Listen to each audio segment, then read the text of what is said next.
Good morning, good afternoon, or good evening, everybody, depending upon where in the world you are viewing this webinar from. It is a very great pleasure to be able to welcome you to this webinar, which is Ready for Pushback, the Restart of Ground Operations.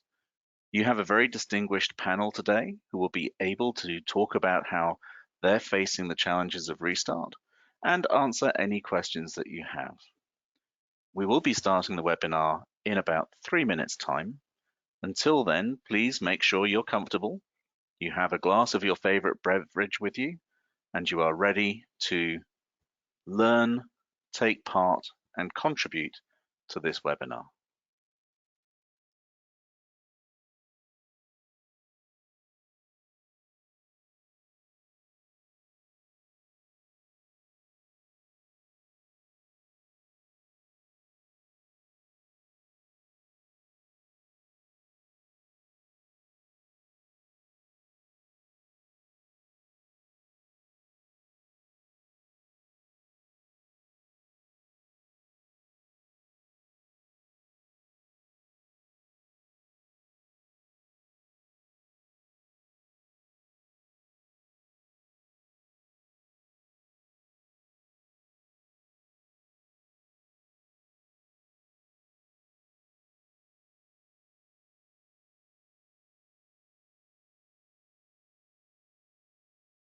Good morning, good afternoon, or good evening, ladies and gentlemen.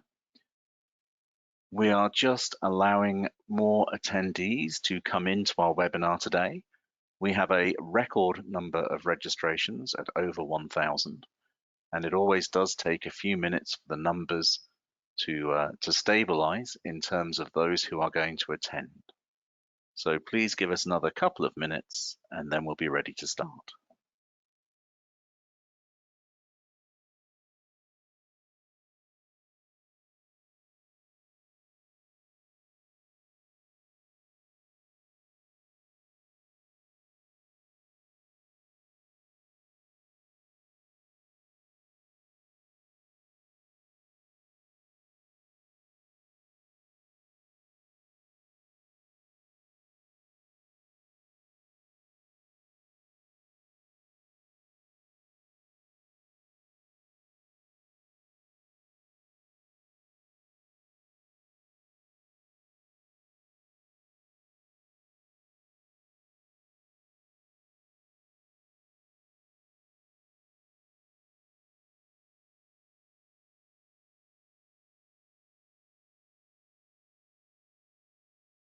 Right then, ladies and gentlemen, good morning, good afternoon, good evening. Welcome to the IATA webinar, Ready for Pushback, Restart of Ground Operations.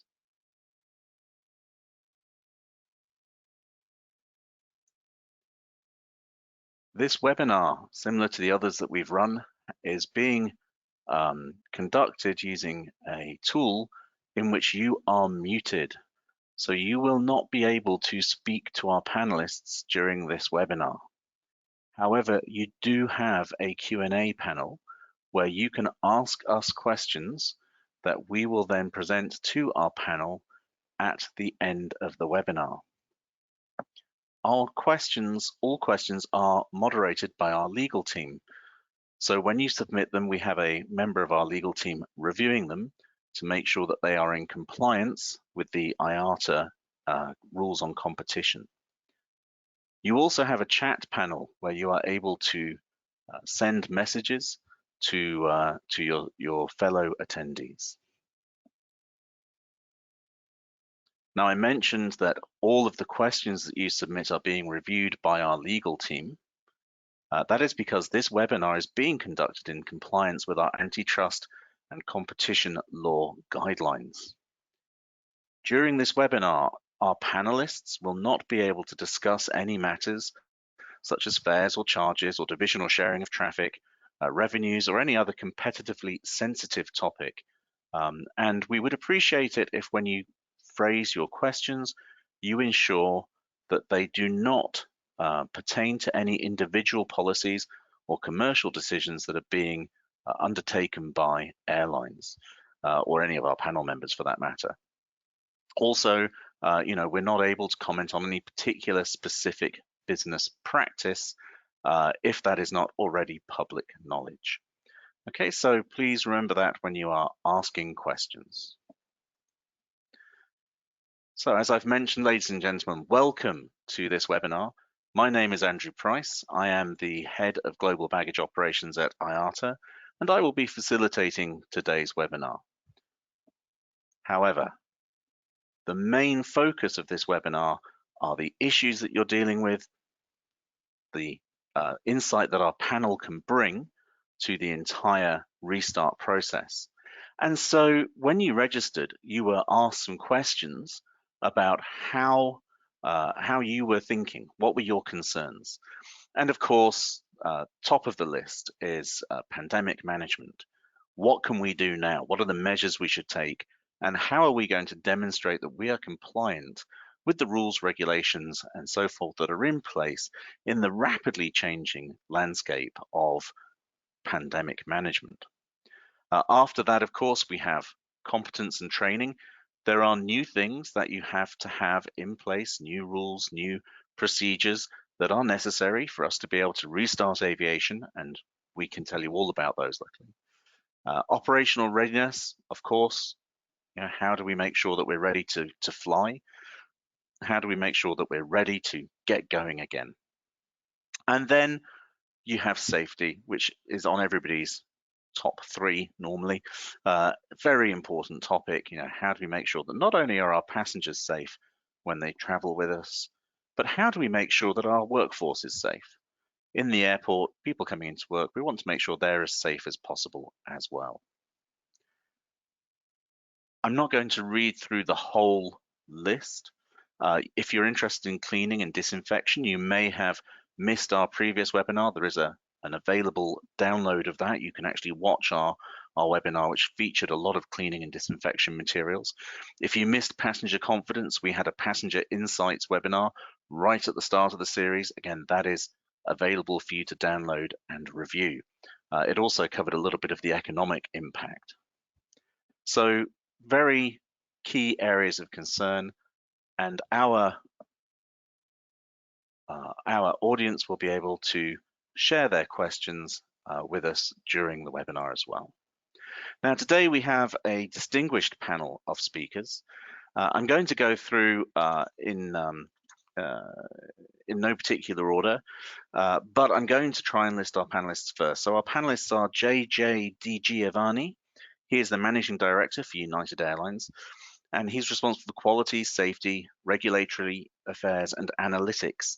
JJ has been key in implementing game-changing programs at the airline, which have included risk-based auditing using process failure mode analysis, human factors training on time pressures, distractions, and multitasking, data visualization, displaying actionable data on maps to determine safety, quality, and operational performance down to the gate, and developing and implementing the COVID return to work plan for United Airlines.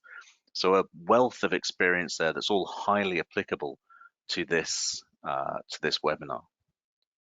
Then we have Olaf Kimmel. Olaf is the Senior Manager for ground operations at Lufthansa and responsible for all ground operations for Lufthansa. So he's really a good key person to know, and also a very key person for understanding the environment in the international context. Then we have Dave Rogers, who is the head of global training at Swissport International. Dave is a very, very insightful person, able to tell you about a wide variety of experiences that he's had during his corporate career. Then I'm going to come on to some of our IATA team members. You have Caroline Orhayambo. Caroline is the manager for ground operations standards and procedures at IATA, and I've worked with Caroline quite a bit on the IGOM materials. Then we have Eva Pluhashkova. Eva is the Senior Manager for Ground Ops Standards and Programs Implementation at IATA, and she is responsible for the developments and standards and procedures in the Airport Handling Manual and the IGOM, as well as their implementation. And then finally, last but by no means least, somebody who I imagine all the attendees, and there are over 420 of you registered online at the moment. I'm sure you all know this gentleman because he is an outstanding point of reference in the ground handling world, and that is Mr. Joseph Suidan, our head of ground operations in IATA. So with that, Joseph, it is over to you, please, and take it away. Andrew, thank you so much. You made me blush, you know, maybe it's my suntan. Thank you very much for the introduction, and thank you for taking the lead in facilitating this very important webinar. Good morning, everyone. Good afternoon, good evening, wherever you are. Please allow me to say that almost every challenge in our aviation history or any other industry around the world requires a team effort to solve it, and that is the reason why we are here. Today, we face the biggest challenge in commercial aviation history. Restarting an industry that has largely ceased to operate across borders while ensuring that it is not a meaningful vector for the spread of COVID-19. This will mean a very different operating environment from that which we are used to. Traffic levels are going to be more variable and capacity significantly reduced and probably less predictable. The more personnel we lay off, the greater challenge we will face in serving the bounce back and the economic recovery once this crisis is over. On average, we estimate it takes 3 months to hire, train, and badge new staff, and there is a very low transferability between stations. During an extension to or delay of our industry restart, it is crucial to preserve jobs and the livelihood of workers in the airport's ground handling sector. This is going to affect the workforce, the availability of critical infrastructure, and the working environment overall, bringing with it the potential for new and unexpected safety hazard. Next slide, please. Andrew, next slide. It is there, Joseph. It just takes a little while for it to come out for everybody, as we've got such a large audience today. I see. I'm here. Okay.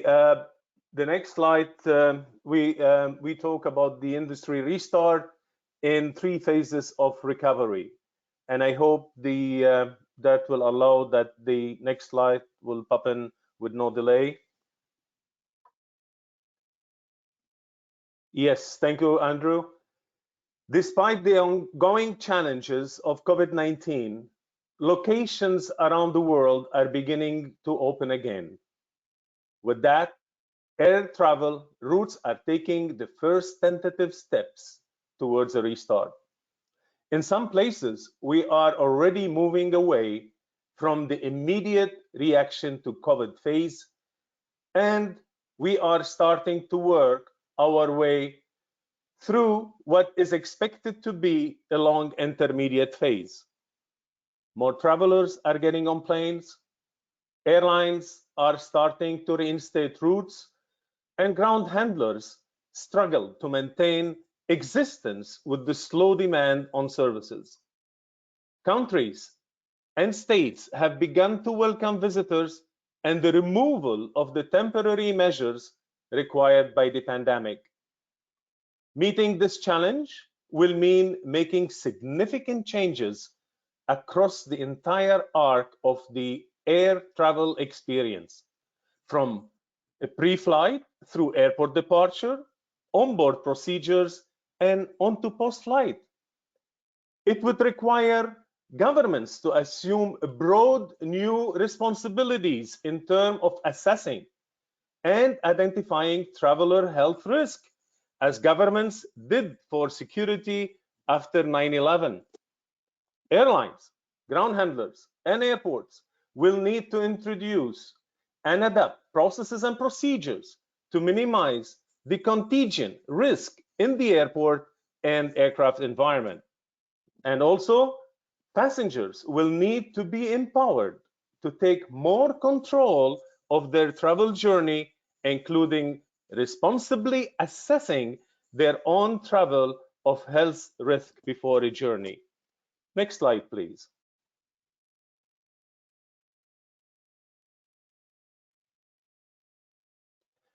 From now, travel will look different in a number of ways.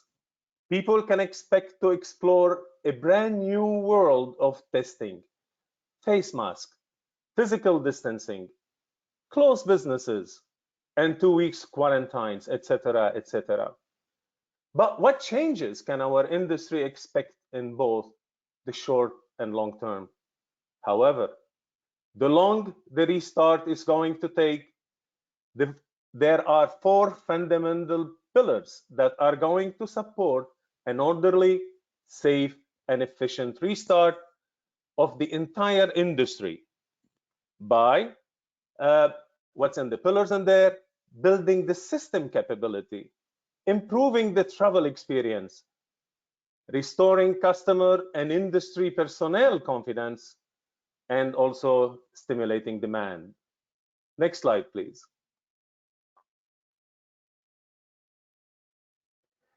Following this unprecedented disruption, and in order to assist the industry during this crisis, IATA Ground Ops team, working with various industry stakeholders and IATA colleagues, compiled guidance by conducting a safety risk assessment with a set of practical operational strategies. Together with our industry stakeholders, we have been preparing for a gradual return to service, taking the form of various educational webinars, collaborative decision-making to ensure capacity meets demand, and of course, the development of the guidance materials and the best practices which we'll be talking about during this webinar. Next slide, please, Andrew.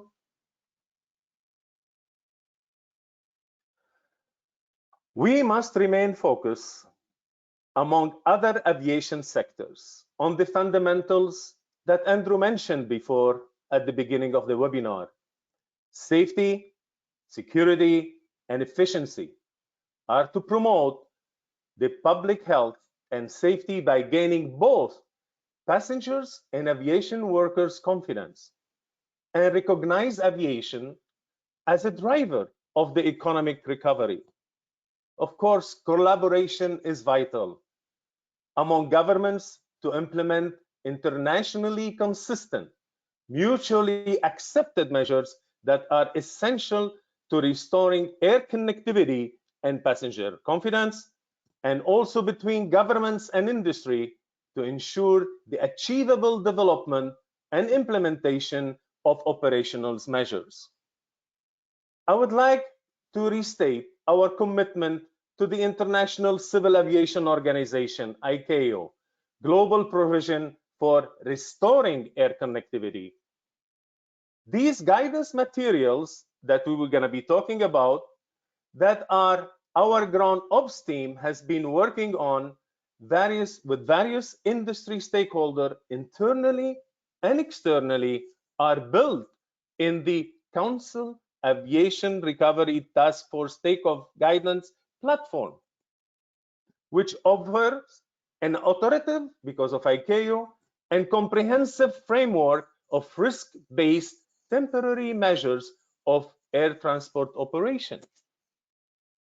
Based on these guidance materials considerations, it is further agreed that these measures and the risk level shall not compromise the aviation safety and security, nor do we want these guidance to become embedded as a permanent standards and a new operational requirement, adding to the frustration of the traveling public. A comprehensive advocacy plan focusing on the safety and efficiency is to also provide confidence with our governments and guide our industry in the right direction to support and not to hinder the restart activities. What we need to do is to make ensuring adequate airport capacity and the removal of capacity restriction in line with ICAO CART takeoff guidance to avoid unnecessary bottlenecks and accommodate demand as traffic recovers. The possible longer aircraft turnaround due to the cleaning process is a particular area of concern that might be impacting stand utilization, airport capacity, and scheduling with regarding to the MCT, minimum connecting time. Next slide, please. Unlike many companies, airlines and ground handlers have continued to operate through the pandemic, although at a drastically reduced rate. Practices they have adopted over the past few months are likely to shape the future of what has been called the new norm of our industry, though some are certainly short-term fixes. It's also needed to secure operational continuity by getting aircraft back in the sky with an orderly restart. First, getting aircraft out of parking, getting ground ops personnel ready, getting equipment ready, and operations ready to swing it into action. And the need in getting precaution to stop the spread of COVID, where aircraft cleaning and disinfection falls squarely on the shoulders of the ground operations personnel and what IATA ground ops team has developed in guidance material for this purpose. Next slide, please, Andrew. As travel restrictions are relaxed, people need to be confident to fly and ground operation to be ready. To keep travel affordable while keeping ground operation as safe, secure, and efficient as possible, we need now more than ever simple, harmonized standards and procedures to be constantly applied with a common approach from all the stakeholders in the business for rebuilding our industry. Next slide, Andrew, please. We have learned from all of our interactions with stakeholders, including a wide range of experts from our industry, that it is not the time now to complicate and customize procedures. Our potentially nervous customers want to be handled in a simple and harmonized way and get through the entire process with the minimum of fuss. If ever there is a time for a common approach and the simplest way to get onto and off the aircraft, it is now. And the solution to that is probably known to you. The AHM has been around for 40 years, the IGOM for 9 years. It's time to take a serious look at them, to implement them, and get our industry back up and running. Thank you very much, Andrew, and thank you for listening, and I will pass on now to JJ.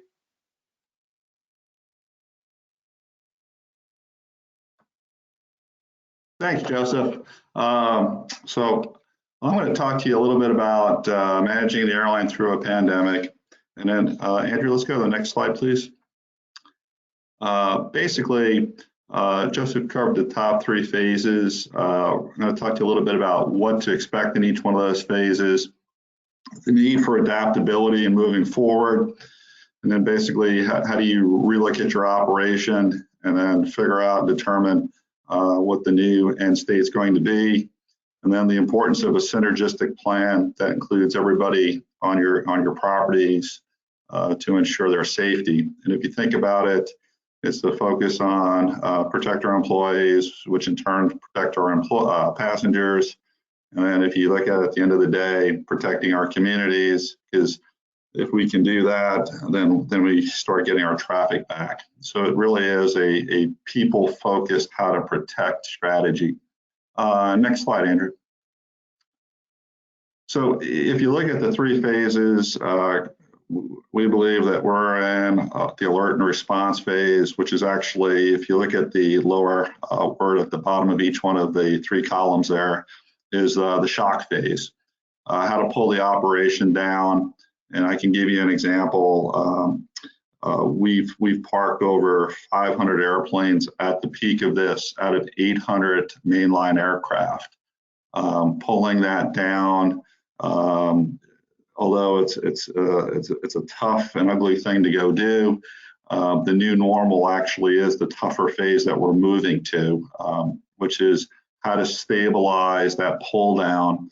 What are we really going to do? How are we really going to operate? And when we get to recovery, it's how do you do the ramp up and rebuild the structure, the organization, the skills and resources needed to go back to a level of normalcy. And then the tag note at the bottom, rollback could occur at any phase, and we are actually seeing that. I'll give you an example.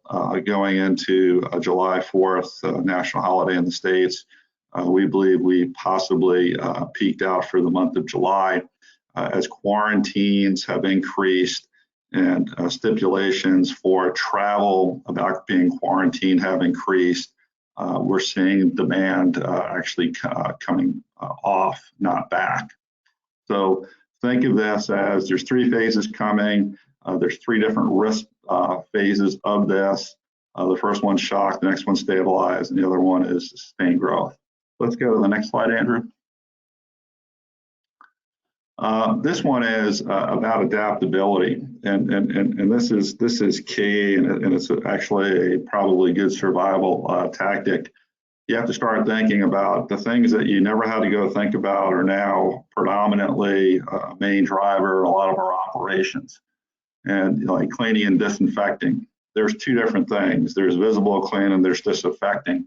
The pandemic is a microbial issue, so contact surfaces, touch points, everything else, they may be clean, but they're not disinfected. And if you look at, we're looking at cleaning agents that actually need several minutes to be on a surface to work. If not, you're back to cleaning, not disinfecting. Employee health, if you asked me 5 months ago, would we ever take employee temperatures and send people home? The answer would be, no, are you crazy? We're currently doing that in a lot of locations that allow us to go do that. Globally, that's not a policy accepted around the globe.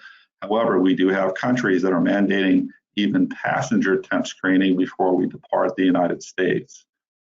Social distancing sounds great in a terminal. What are you going to do in a gate area?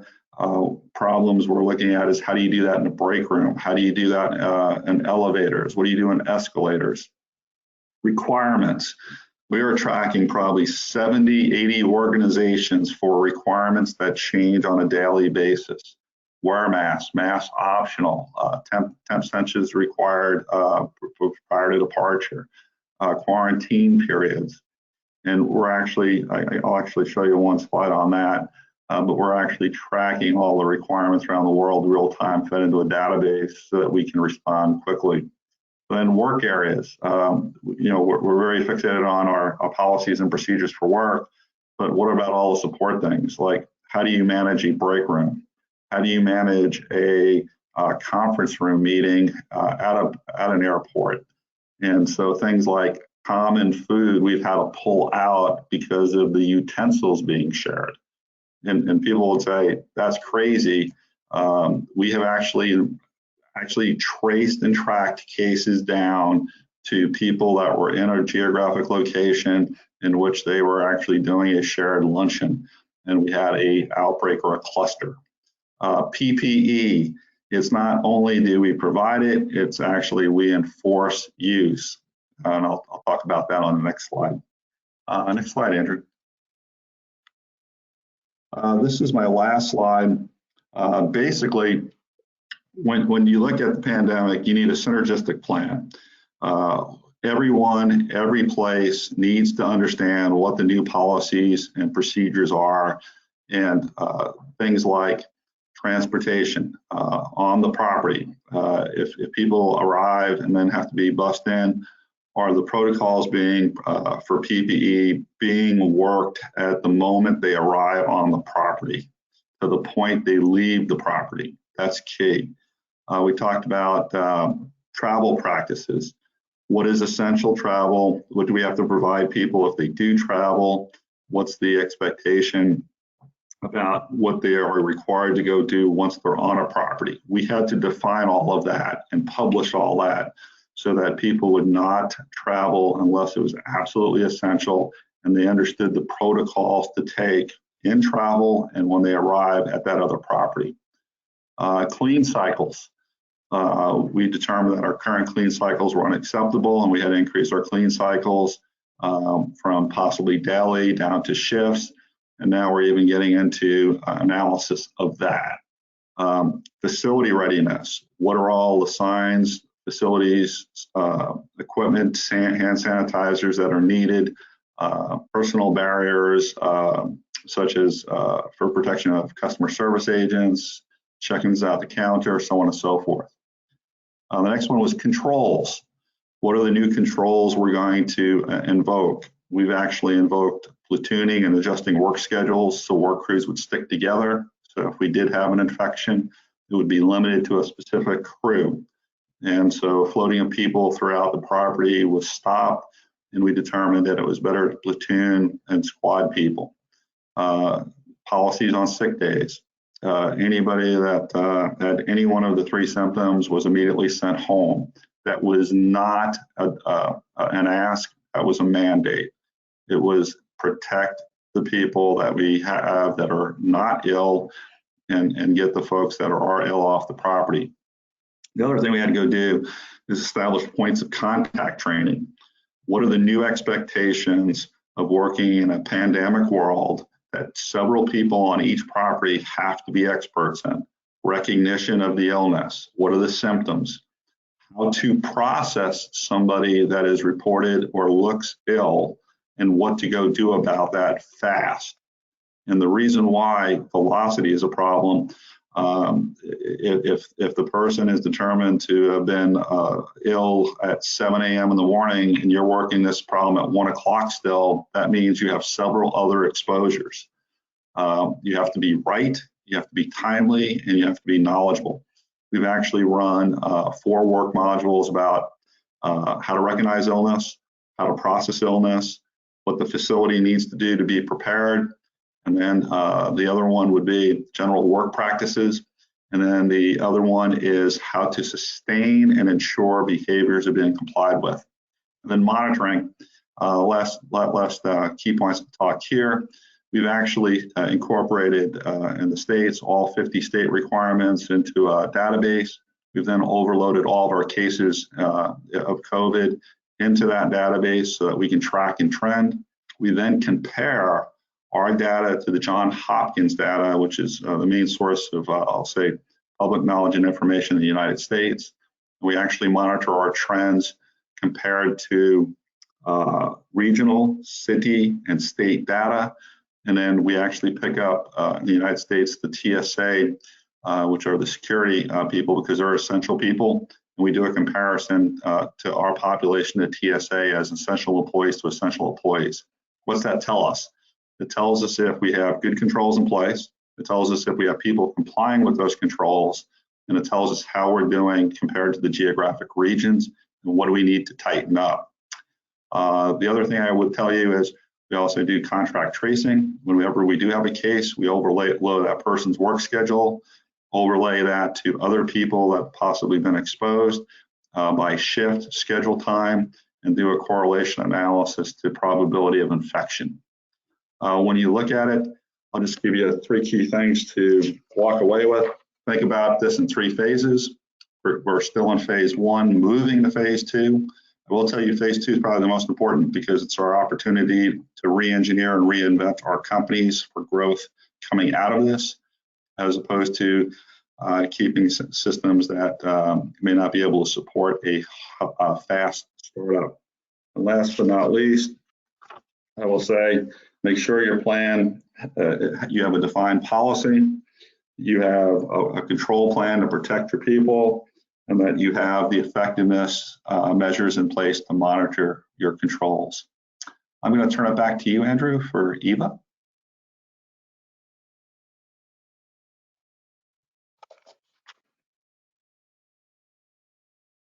Thank you very much, John. Eva, I see you've joined us. Great. If you'd like to take over, that'd be perfect.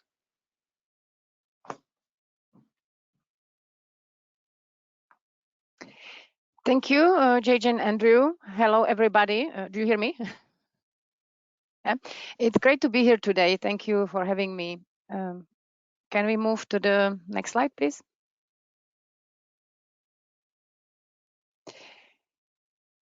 We have never been in such a situation before when industry crisis impacted every single company on that big scale. It can be overwhelming for majority of us. To support our members, our team, in cooperation with Ground Operations Standard Group, has developed a guidance for the ground handling return to service, and it gives a recommendation how to restart the operation in various areas. It is available on IATA web pages, and it will be also included to the airport handling manual as industry best practice to capitalize on expertise and know-how what we have learned thus far. The guidance itself includes topics such as pandemic management, which was just covered by JJ in great detail, readiness of airport, security, personnel and operation, also health measures provision and risk assessments, which company needs to be aware of. Next slide, please.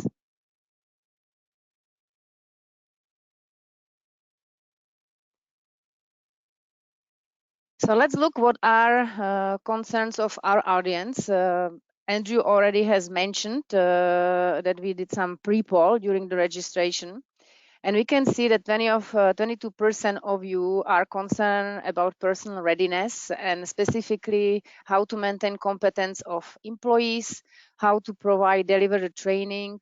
They are also concerned about human factors and mental health because there is a lot of stress and uncertainty at this moment in our industry, and resource planning, which will be very difficult under the very unknown and many factors we have to face too. In terms of pandemic, your concerns were about use of PPEs, practicing of physical distancing, and compliance of passenger and staff with measures, and how we can ensure and monitor. Next slide, please. So how we can get personnel ready? Aircrafts and equipment can be prepared to operations in relatively short time, right? We have a checklist, you simply control some of the stuff, do some preparation, and we are ready to go. However, it's very different in case of the personnel. There are many factors and unknowns, if I can call it that way, which are impacting staff readiness. So first, we had a lot of massive flight reductions, which lead to the staff furlough, either on temporary or a permanent base. By doing so, we lost a lot of expertise and high qualified staff. We have a lot of people long-term, they have long absence from work, so they will not be current. And we are also very uncertain what will be the speed of industry restart. We are hoping, we are doing estimates, but every time the numbers and statistics proven us to be a bit wrong. We are also we have unknown or we will have new flight schedules, and we don't know what is the possibility of airline adhere to the expected or planned schedules. We also don't know what is the volume of passenger and how fast the trust to start travel will come back. And last and not least, one of the major factors, we all will face the huge economic instability and lack of resources moving on. Our guidance provides checklist, which is covering 4 areas. We are focusing on resource planning, personal competency, airport accesses, and personal scheduling.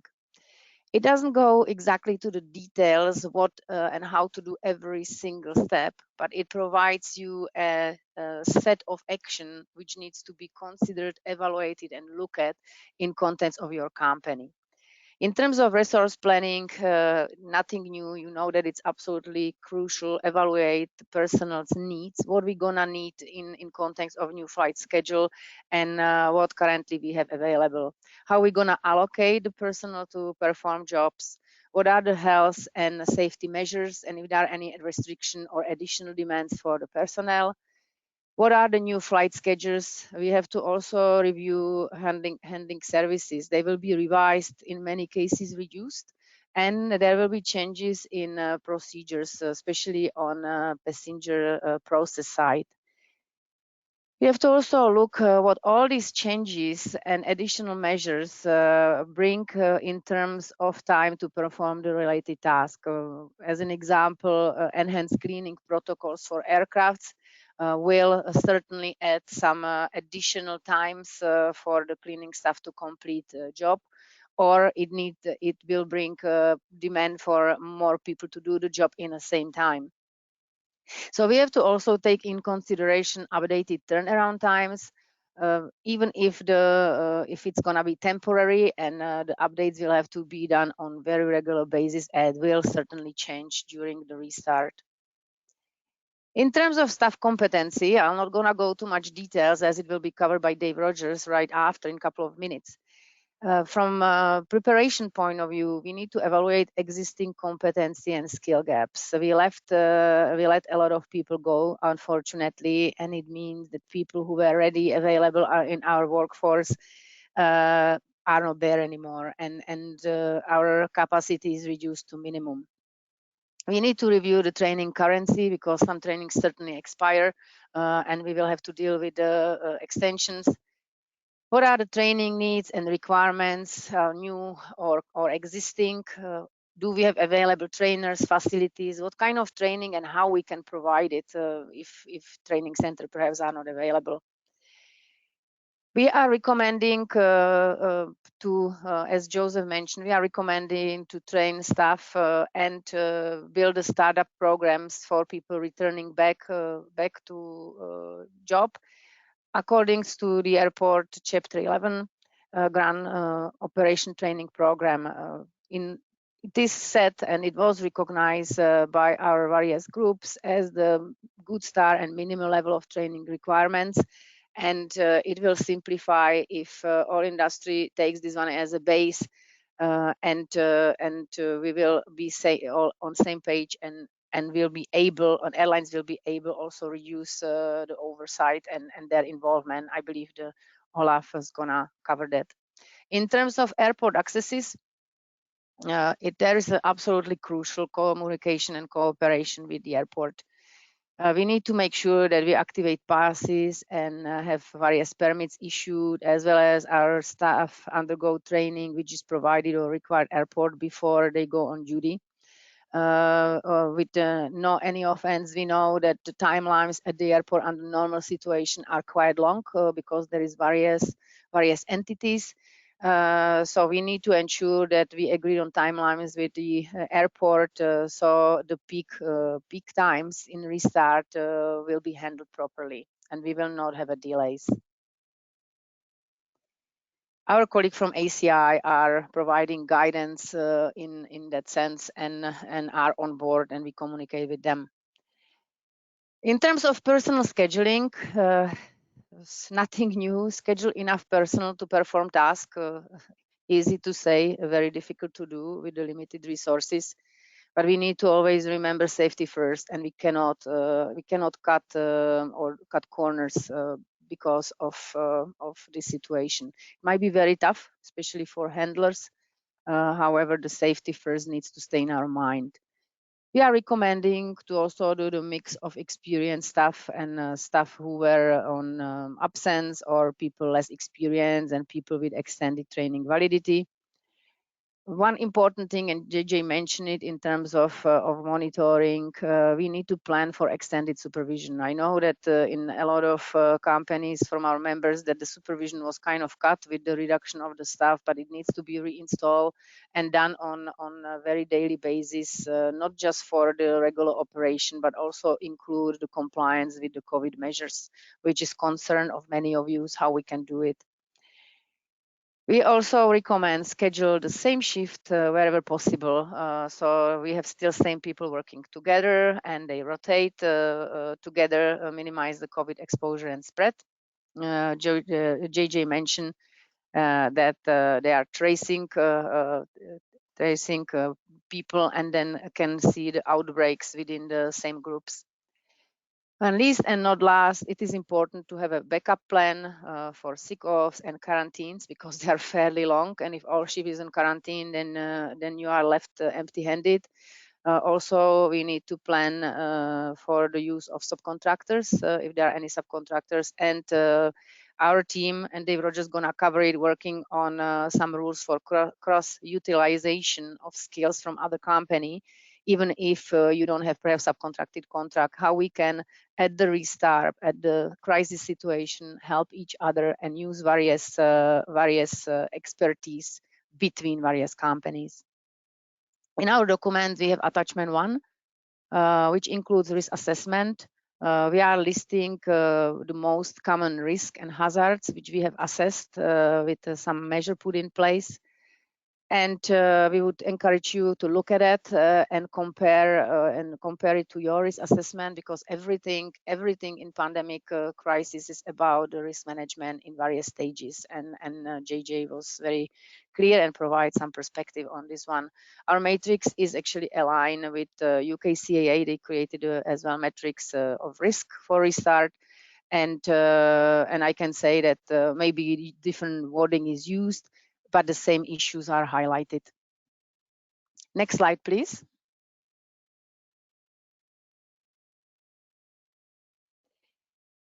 Rational biosafety principles. Also, what does it mean? We as a IATA actually advocate for rational biosafety principles. Biosafety is the new term used. It's used by ICAO CAR takeoff guidance, and they are use this term for any measures related to the COVID pandemic. We were kind of glad that there is a new term because for us it was sometimes during the development of guidance difficult to distinguish between the health measures which we have already in place arising from occupational health and safety as we knew it before pandemic, and the health measures and additional measures related to the pandemic itself. So we call it biosafety, and you will see it more and more often. So what are the principles we are advocating for? And everyone should keep in mind, all measures needs to be progressive and adjust to existing situation. It means that at the initial stages, we might need to use more measures and enhanced procedures, which we have now. However, we should also be able to reduce or remove any measure when the situation improves either locally or globally, and when we see the improvements. The progressive measure, and I'm stressing it again, are important because we as an industry tend to introduce something and then keep it forever, even though there is no more rational to use it. All measures should be data and risk-based decision, practical, cost-effective. Any measure added, even small one, adds cost and time. We know it. We are in economic crisis as well, and these principles needs to be taken in account.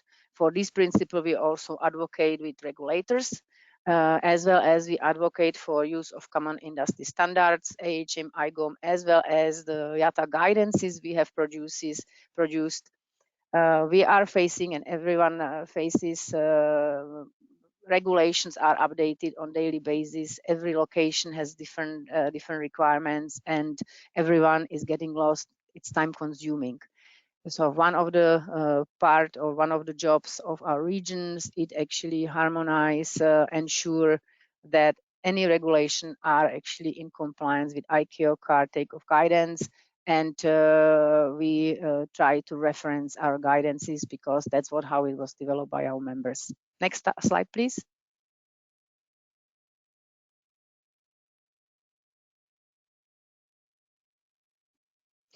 So all of us can agree that priority number one is the protection of our staff. Of course, passenger as well, but let's talk about our staff.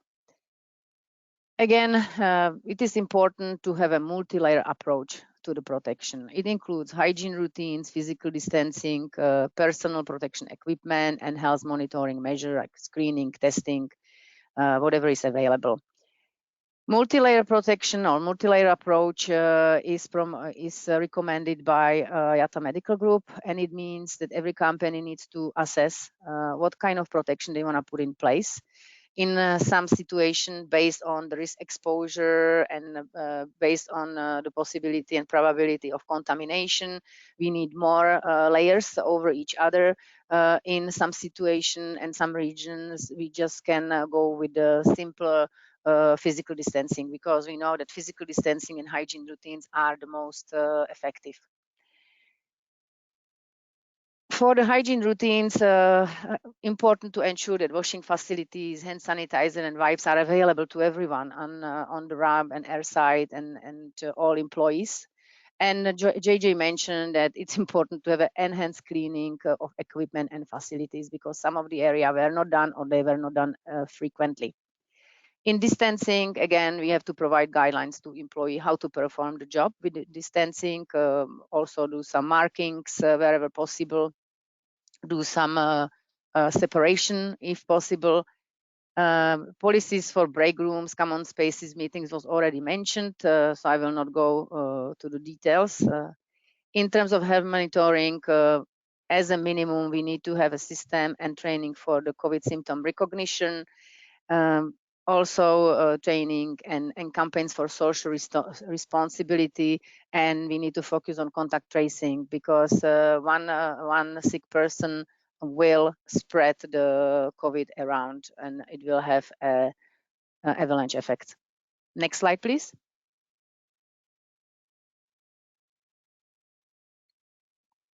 I include here a slide about PPEs. I would like to add what JJ already said. First of all, let's clarify, and we have a lot of questions on this one. What are COVID PPEs? We have two types of PPEs.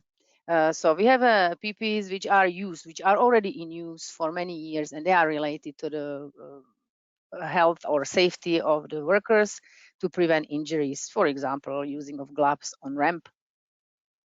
And now we are talking about additional PPEs which are required by various regulations and recommendation to protect our employees against COVID.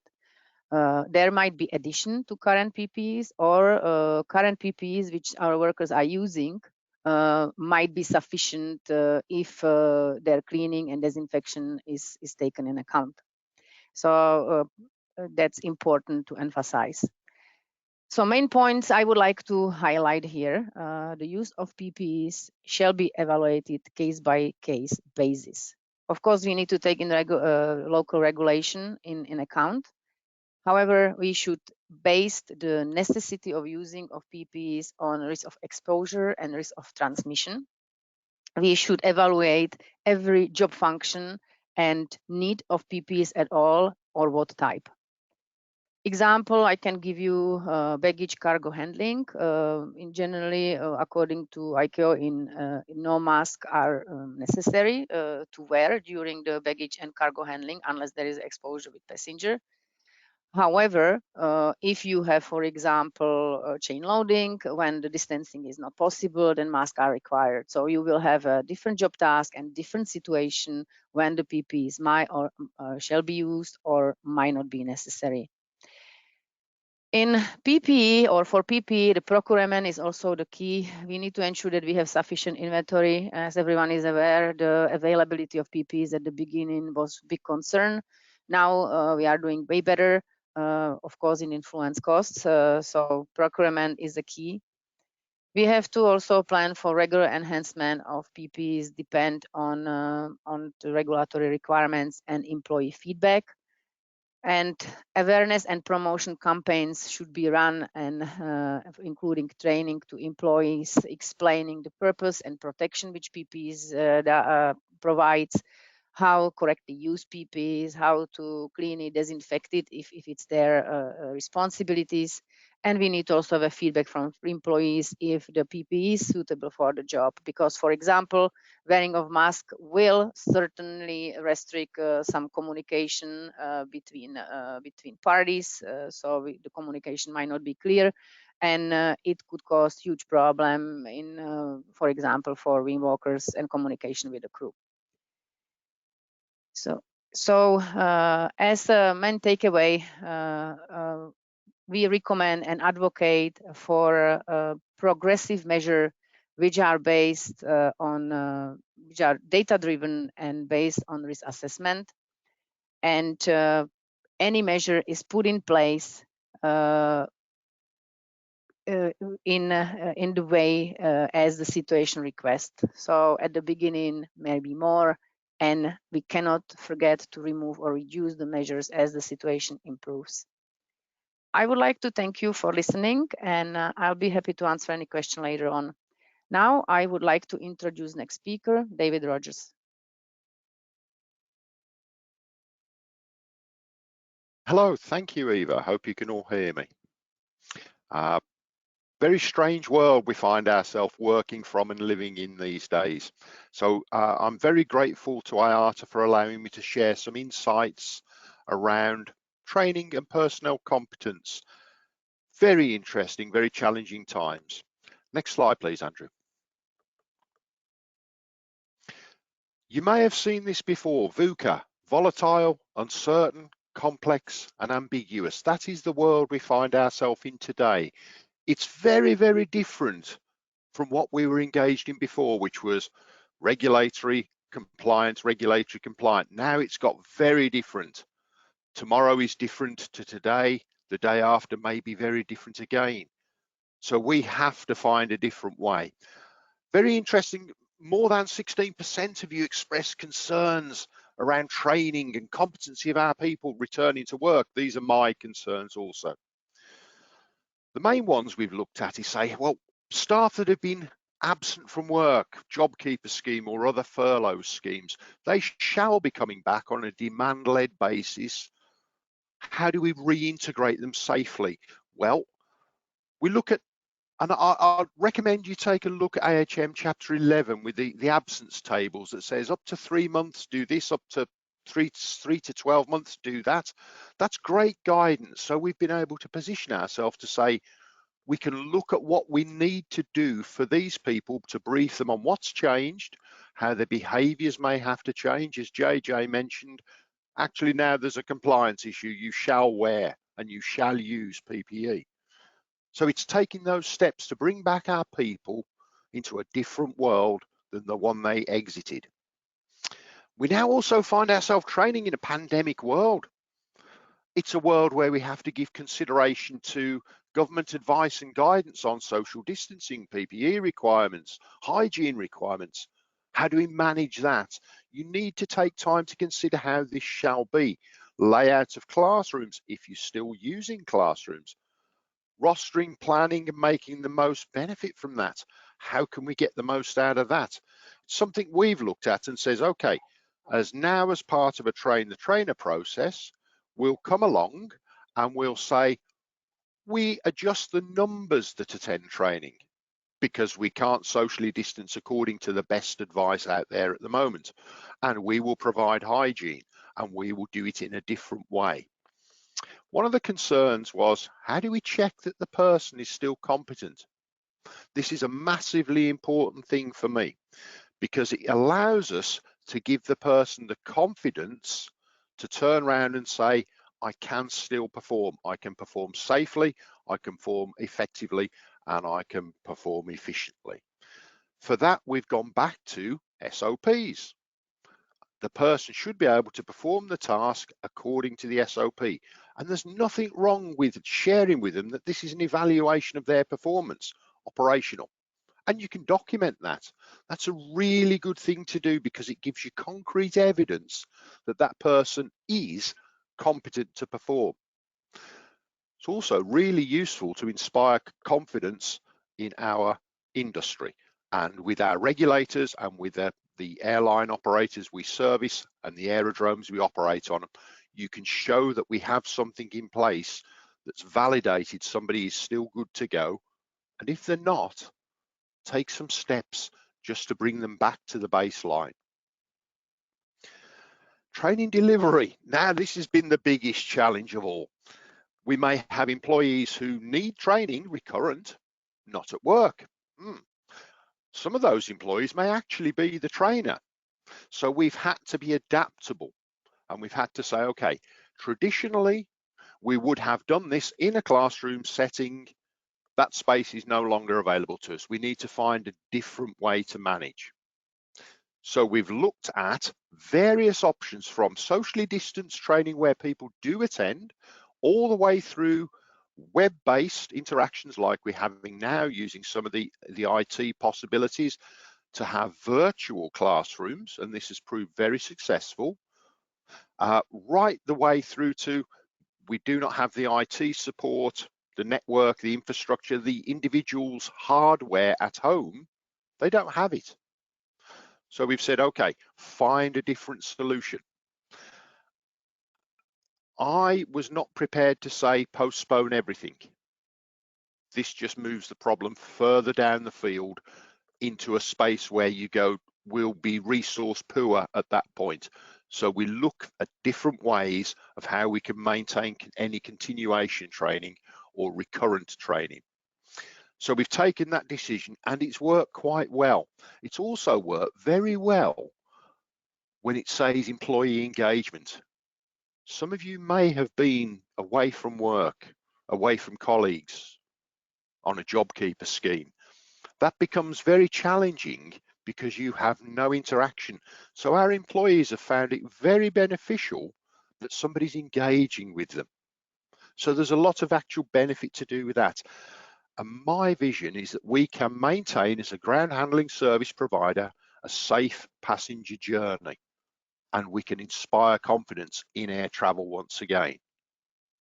Next slide, please, Andrew.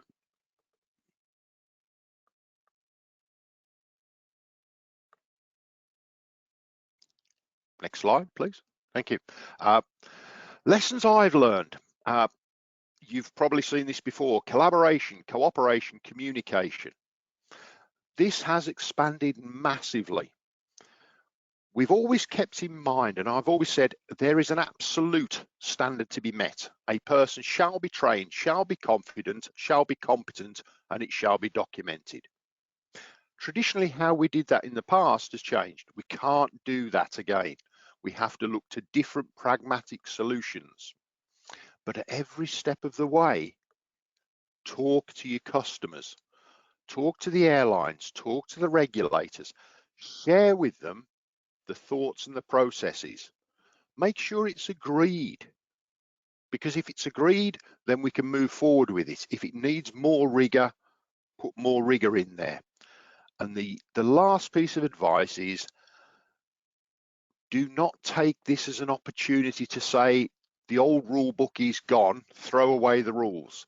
Anything you do, even though it's fast changing, the demands alter, it's volatile, it's uncertain, make sure that you've still got some governance and rigor around it. Is what you're going to do going to meet the standard? And can you evidence, is it structured, is it managed, is it monitored? If you've got those in place and it's agreed with your airline customers and the regulators and the people who need to be advised, then there's a good chance that we're still caring about our operation and delivering the standard. The little quote there comes from ANC 2020, and the bit that highlighted is, the problems of the future cannot be resolved by relying on the solutions of the past. That for me was a very, very powerful message. We cannot continue to do what we did months ago. Things have to change, but that does not mean we don't meet the standard. We don't deliver this, we don't document. Actually, we have to meet the standard, and that's where it throws back into standard. IGOM is a very good reference point. And you say, yeah, we have that. We have some measures, we have some monitors, and we have this within our organization. When it comes to looking at competence of our employees returning, I would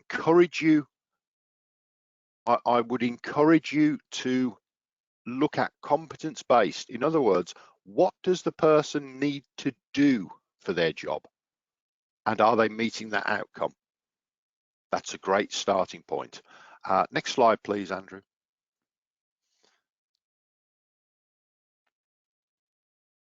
Now, my last slide. I've been doing a fair amount of collaborative and cooperative work with IATA and with airlines to move volatility, uncertainty, and complexity into something that gives us vision, some understanding, some clarity, and some agility to apply pragmatic solutions. So we're really hoping that the pandemic management AHM 1110 supplement that's going to talk about training in crisis conditions will offer you some pragmatic advice and guidance to consider things which you may not or may already have considered, and applying those to say, okay, we have the same outcome, but a slightly different approach to it, and our regulators accept, and our customers accept, and our aerodrome license holders, they also accept. So it's very interesting times. In times of high winds, some people choose to build walls, some people choose to build windmills. So take it as an opportunity to look at what you do, how effective is it, can it be done differently, but the same outcome. Thank you very much. More than happy to take questions at the end. And at this point, I'll hand across to Caroline.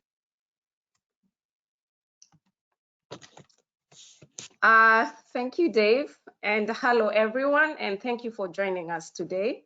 I'll be taking you through operational readiness as documented in the IATA guidance, return to service guidance. Next slide, please, Andrew. So once the personnel have been trained, they'll be coming to the new normal in the operation. So under operational readiness, it is important at the stage or level an airline or GSP is at, it is recommended that the following aspects are reviewed.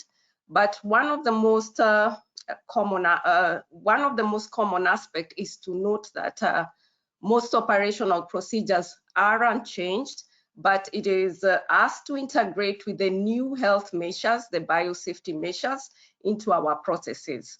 So under station administration, it is very important that we evaluate any new or previous service level agreements with our service providers to ensure they are up to date and fit for purpose.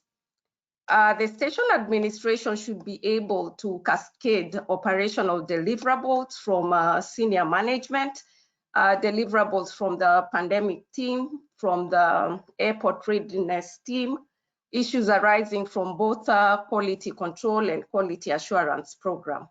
It is important that the station admin is able to evaluate the new normal and put contingency plans in place for any anticipated challenges. As Dave has said, it is a good cooperation between the airline, airport, and government that will bring out the best in operation.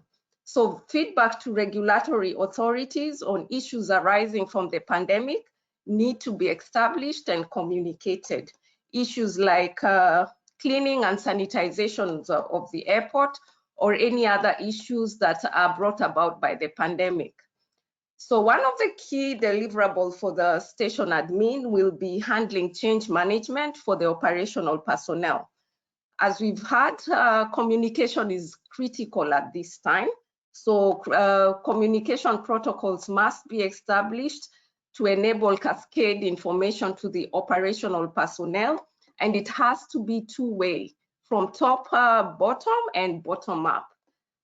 Changes may include facility changes, change in operational procedures and processes, changes that affect the well-being of personnel. So it is critical at this time that we also listen to the personnel. When you look at the processes within ground operation, Under passenger and bag, this is where most of the processes have been affected, or rather they've been redesigned.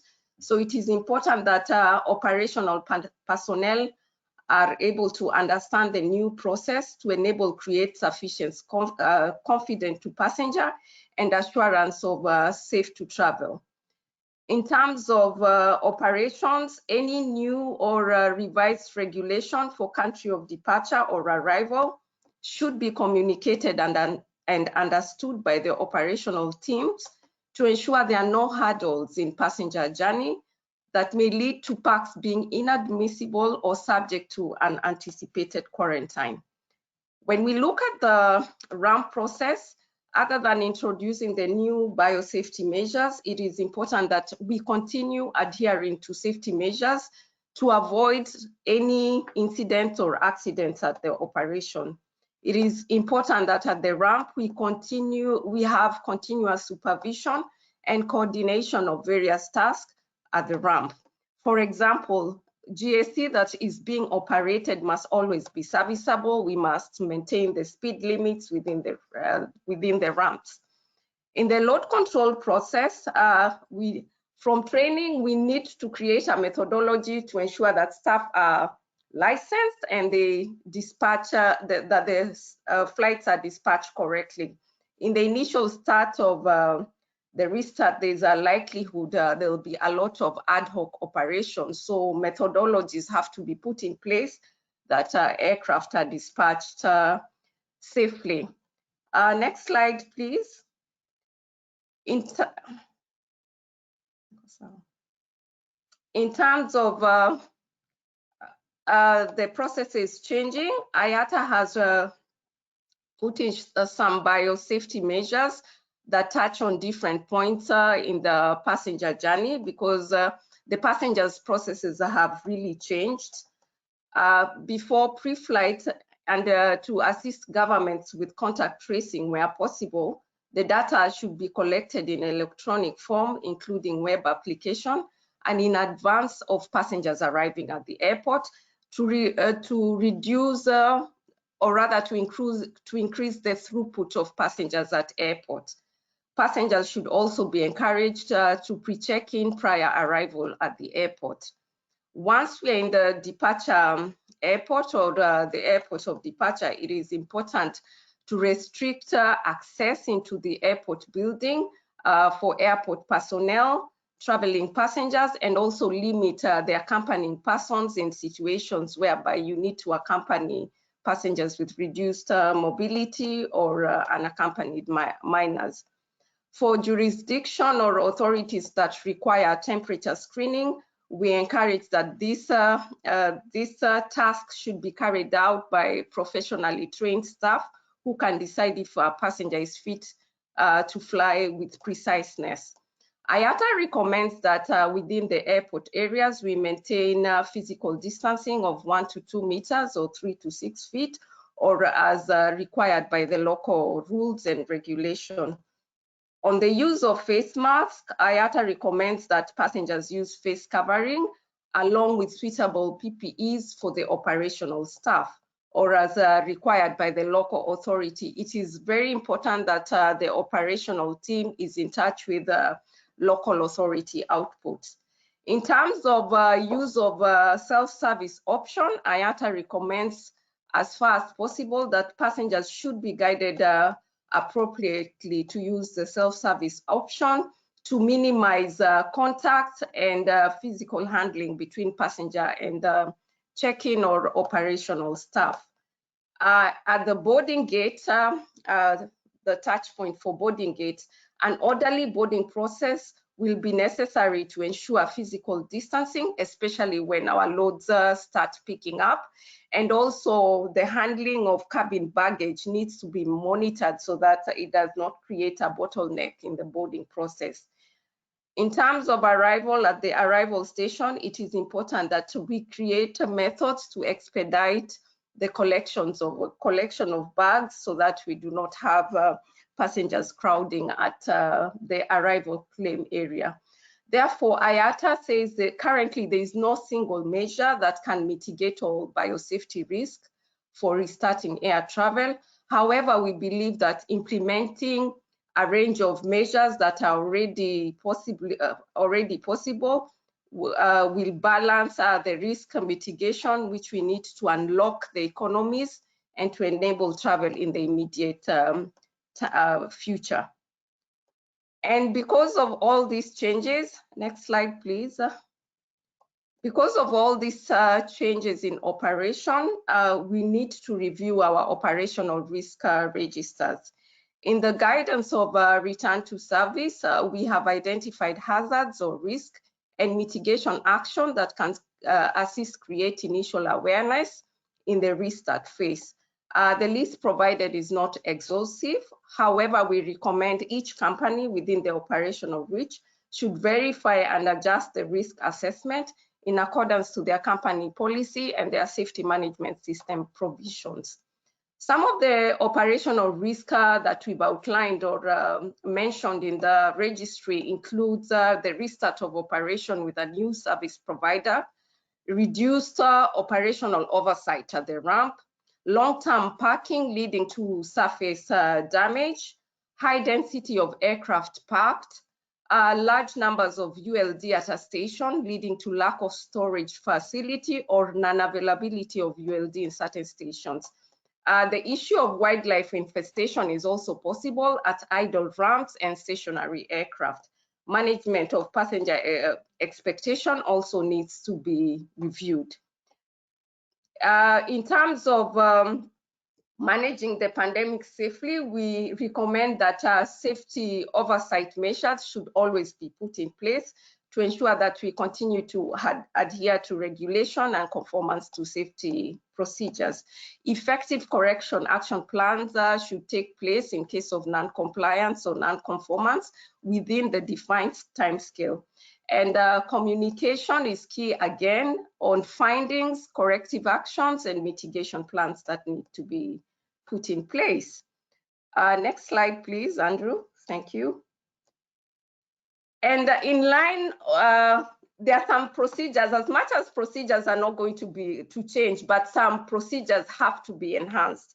And one of the procedures that has been enhanced due to the pandemic is aircraft cleaning. Therefore, IATA has put together guidance for aircraft cleaning and disinfection during and post-pandemic, which is aligned with the ICAO CATA takeoff guidance for international aviation. And we've also aligned it with the WHO guidance to hygiene and sanitization in aviation.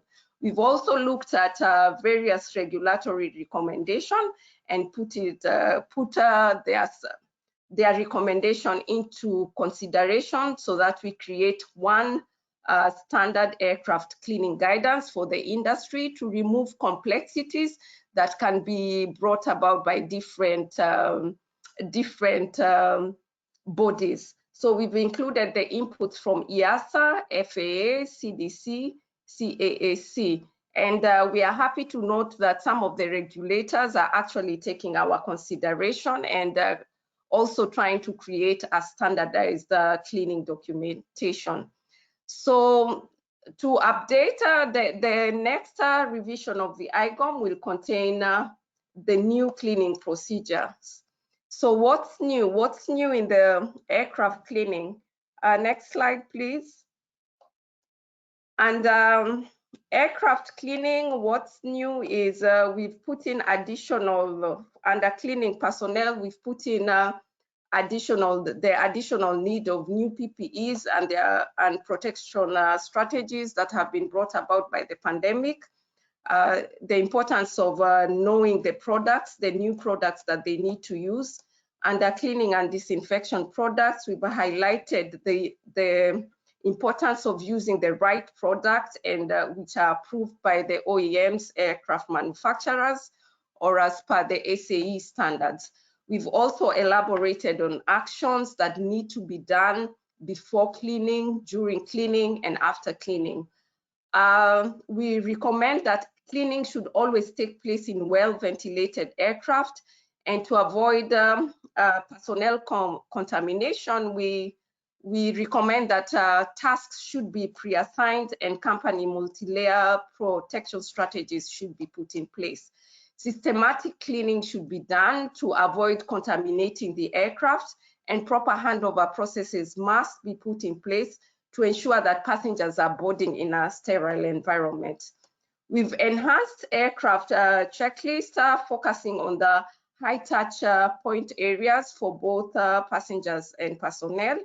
And one of the new tasks that has emanated because of the pandemic is cleaning of the high-touch point areas in the cargo hold compartment, including cargo aircraft.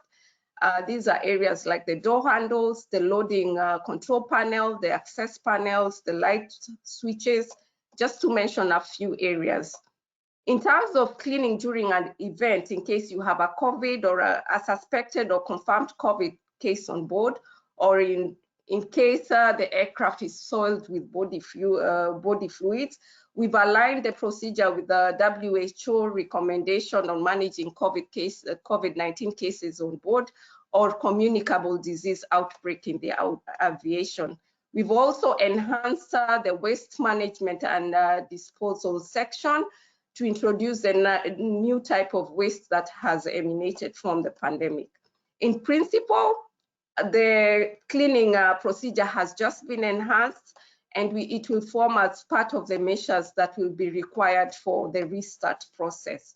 In conclusion, it's important to emphasize that measures should be risk-based and data-driven, should be progressive and adjustable for the existing situation to ensure we do not create a bottleneck in the operation. Thank you so much, and I hand over now to Olaf to give us a flavor of operations in Lufthansa. Thank you. Thank you, Caroline. Good afternoon from Frankfurt. I would like to share our experiences and lessons learned in the return to service phase now we had within Lufthansa. During the peak of the crisis, Lufthansa Group has parked 700 out of its 760 aircraft. And since about mid of May, so in the last 2 months, we brought back nearly 100 stations back to our network. And the biggest challenge in this regard, of course, is the very wide range and variety of different local requirements. At the moment, we actually receive about 5 new country regulations per day. This can be temperature screenings, health declarations, QR code checks, cabin baggage rules, special announcements to do quarantine requirements. So it's ever-changing regulations, and you have to look after every day again, and you have to adapt your procedures according to this wide variety of different local requirements. And one of the biggest challenges, of course, is the cleaning topic. And this is also the topic which is questioned very often and very deeply discussed with our stations, with the country regulators, with airport operators, etc. We are talking about extended cleaning procedures, so full cleaning is needed, as Caroline just mentioned, and the use of approved and certified cleaning liquids is mandatory now. But when it comes to this, you have to observe to use cleaning liquids containing concentrations of disinfection liquids to comply with the regulatory requirements regarding disinfection. And not only to use these cleaning liquids, but they have to be used exclusively according to the product specifications.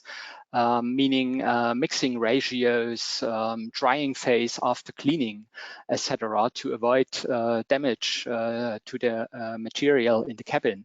That's unfortunately what we experienced at Lufthansa.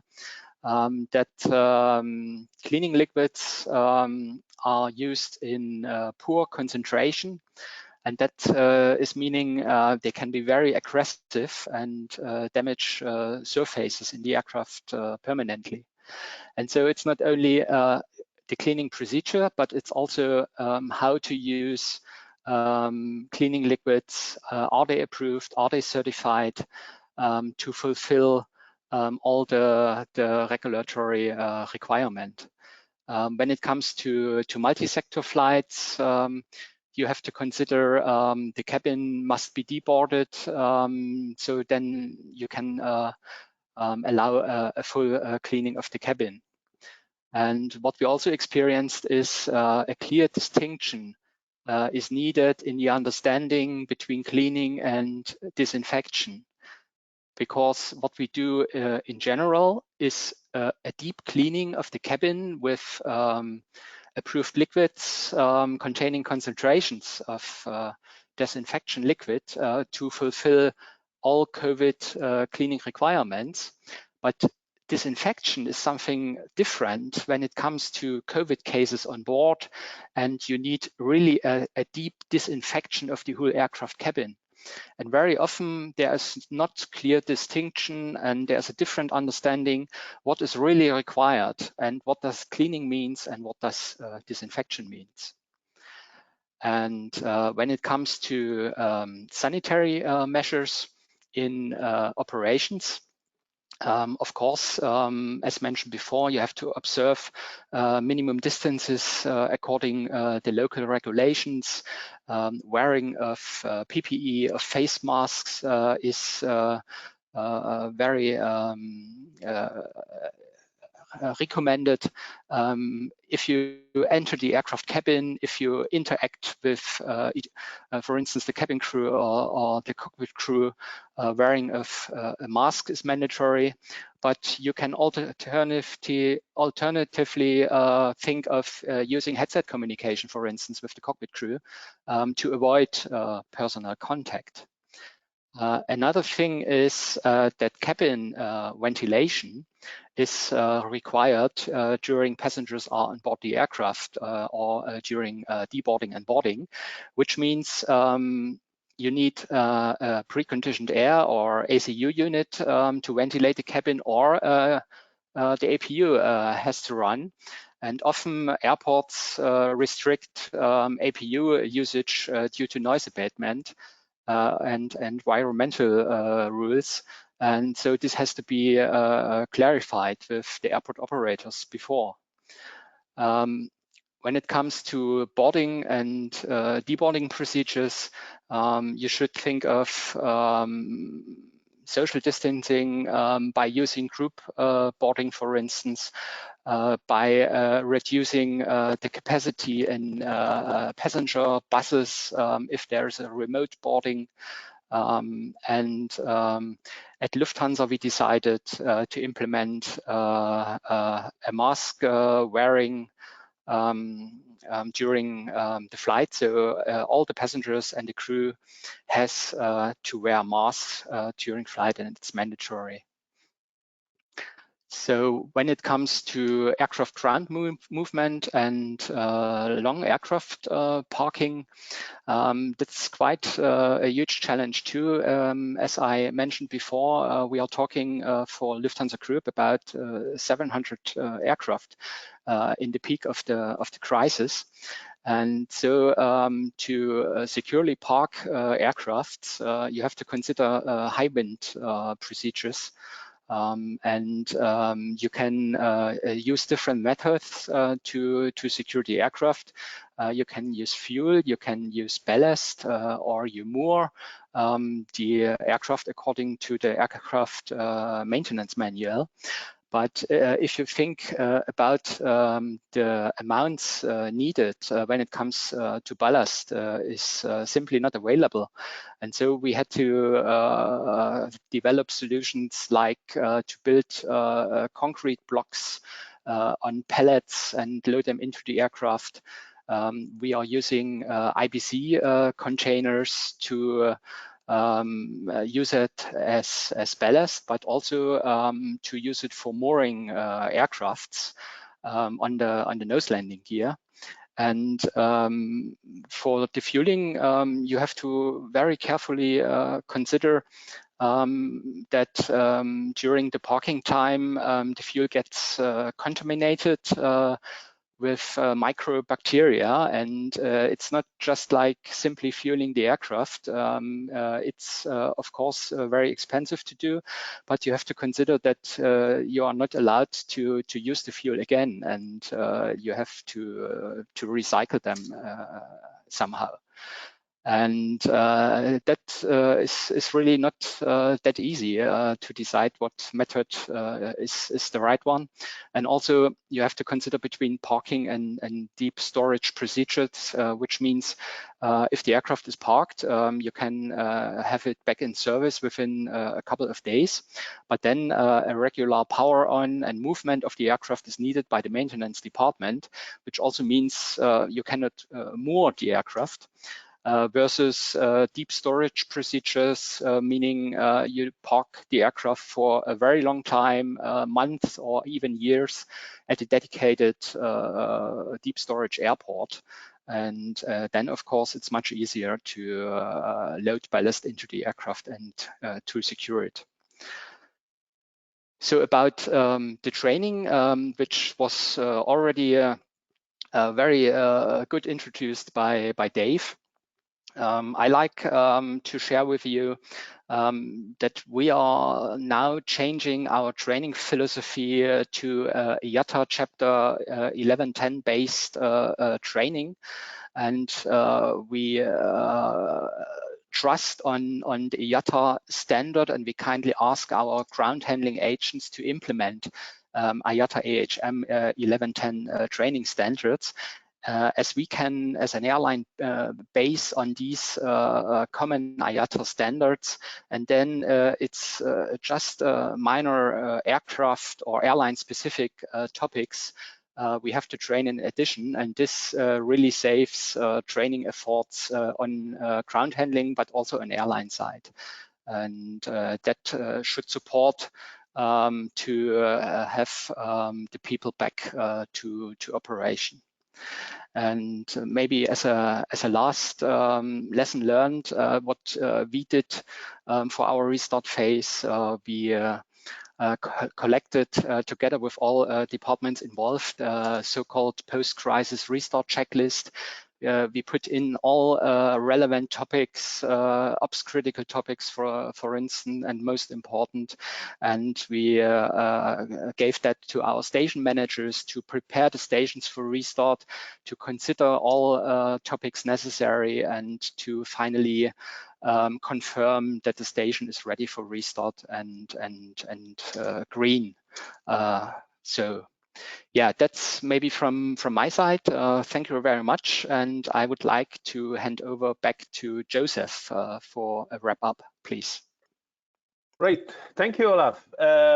Over the course of the webinar, we have dealt with how airlines should be managed during this pandemic. Eva took us on a journey through personnel readiness.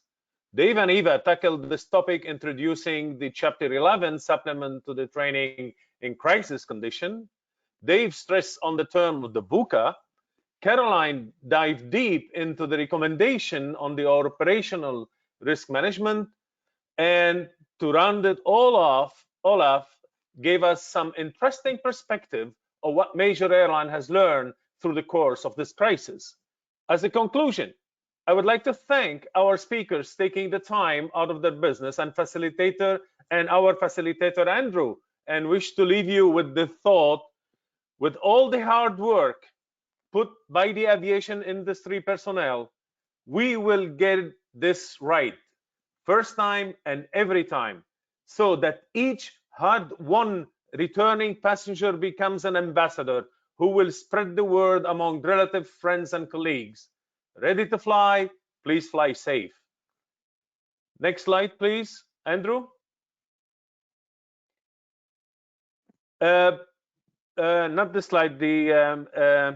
We go to the next slide. Yes, for the consulting and the training, our guidance, please make sure that all our guidance are available on the IATA website by clicking on COVID-19 resources link shown, www.iata.org. Next slide, Andrew, please. Next slide. Our consulting, training, and passenger team are also on hand to help the industry throughout this end chart territory. Now we can go to the question and answers, and Andrew, please handing back over to you that you can take us through this. Thank you so much. Thank you, Joseph. Could I ask that everybody in our panel pops their webcams on, please, so that the audience can see you? That would be fantastic. Thank you. So I'm going to run through a few of the questions. We have received far more questions than we can possibly answer. So one of the ones that we received a few times is, will we be able to get copies of this? Yes, you will. The recording is available on the IATA site a few days after the webinar because we have to do some checks and so forth. Now, another one that I received 3 or 4 different variations of was, how can we access the operational procedures? What's the reference for those? And so I'd like to ask Caroline if she can comment on that, because I've worked with her a lot on the IGOM. So Caroline, over to you to cover that one, please. Currently, all the guidance that we've created for restart of operation are available under www.iata.org. So all the guidance material is there, and also I would request that you get the updated copy of the IGOM and the AHM. We will include all the pandemic-related material into our next publication. Thank you. Thank you, Caroline. And a question that came in here that I thought was most suited for JJ, and that is, there are 2 spheres of activity. One is change management and one is safety management. And could you just compare the roles that those 2 areas have at the moment, because they're both very much in the spotlight. So JJ, do you have any thoughts on that? Sure, Andrew. You know, we at the airline look at change management. We break it into 2 processes: our safety management system and change management process. Our safety management system is anything that's operational or customer facing. We'll go through an SMS review. Anything that's an internal operating procedure that is not operationally impacted goes through a change management. And I'll just give you an example. Something like increasing the capacity of hand sanitizer is a customer-facing process. At the same time, involves both, for us, the FAA Dangerous Goods Committee and also the FAA Certificate Management Office. So therefore, a simple change like, hey, adding hand sanitizer actually is an operational change, and we'll pick that up in our SMS process. Great, thank you very much, JJ. Moving on down through these, we talked a lot about different processes and procedures in different areas of the airport. And I think there's a clear, there's some passenger processes that occur throughout the airport, there's some ramp processes, and there's some onboard processes. Now, as I mentioned at the start, the passenger and onboard have been previously covered in other webinars. But I just want to ask first Celine Canu, who is our head of passenger process facilitation. Celine, can you comment a little bit on the IATA restart documentation and the ICAO CART documentation that's available? Hi, everyone. So we've worked together with our airline members and ICAO to see how their recommendations as published in the CART could be implemented on the ground. So those documents are all available, where Joseph also mentioned on the IATA.org. So we have developed a step-by-step approach. I think Caroline was explained the process for passengers. There are a number of biosafety measures that have been introduced, recommendation to passengers, we have explained step by step how they could be implemented. Obviously, there are also some deviations from some states on how they should be implemented, and we are working with our local and regional office to make sure that states do adhere to the ICAO recommendations that have been introduced. This also includes recommendations on contact tracing, health declarations, and anything that could support governments, but also passengers, to regain confidence. Thank you, Celine. Olaf, I found your presentation, your discussion about the things that were happening, the measures you were taking, to be particularly fascinating. And one of the audience asked about UVC lights and whether or not that's recommended for cleaning. I was wondering if you had any insight into that, Olaf. You mean the correct use of the cleaning liquids, right? That's right, yes. Well, Yeah. so they knew a little bit about the liquids, and they were asking about other techniques such as light.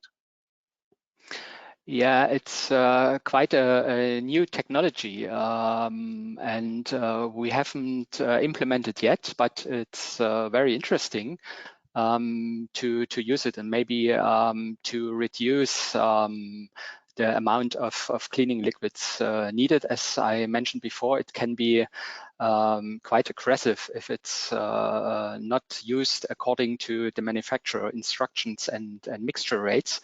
And so this is really a very interesting technology. We will definitely have a look on.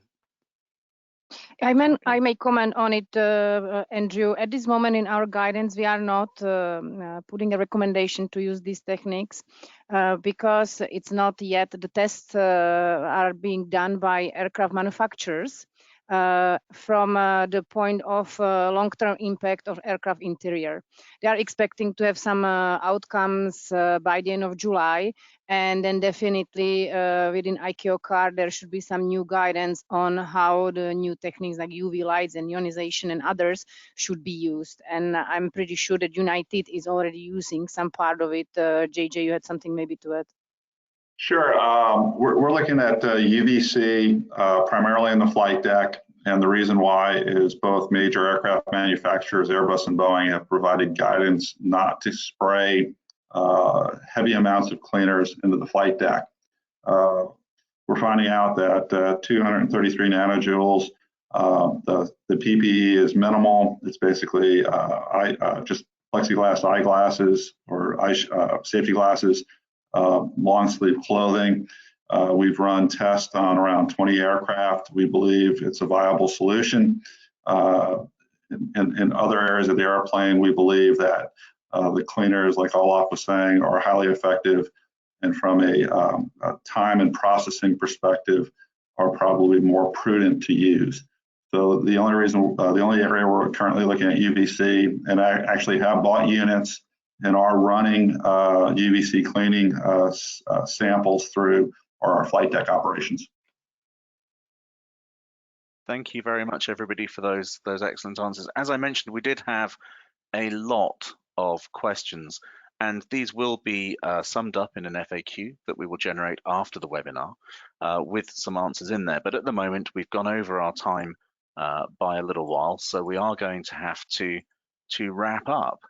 I'm providing on the screen now some contact details. You're able to get in touch with our team, and you are able to engage with them to ask specific questions, whether it is from a consulting point of view, as we have had requests for looking at operations and commenting on operations, whether it is from the training side of things, and we have put in place extensive virtual training programs.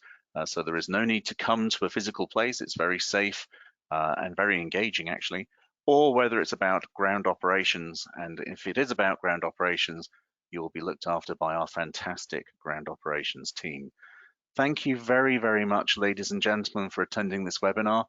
I do wish you that you keep safe, keep strong, and we will get through this together. Thank you, everybody. Thank you. Yes. Thanks. Let's see.